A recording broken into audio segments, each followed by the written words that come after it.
بالله من الشيطان الرجيم.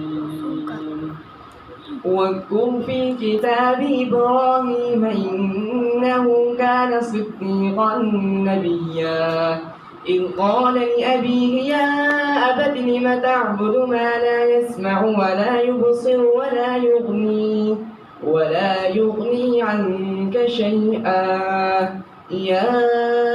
أبت إني قد جاءني من العلم ما لم يأتك فاتبعني أهدك صراطا سويا يا أبت لا تعبد الشيطان إن الشيطان كان للرحمن عصيا يا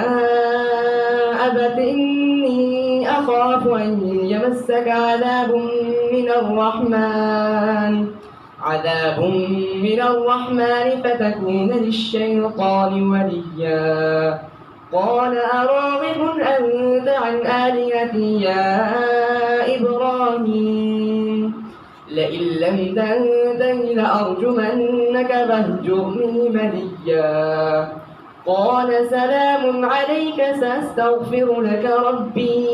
إنه كان بي حفيا وأعتزلكم وما تدعون من دون الله وأدعو ربي عسى ألا أكون بدعاء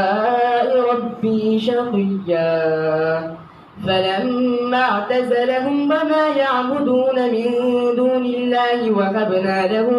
إسحاق ويعقوب وكلا جعلنا نبيا ووهبنا لهم من رحمتنا فجعلنا لهم لسان صدق عليا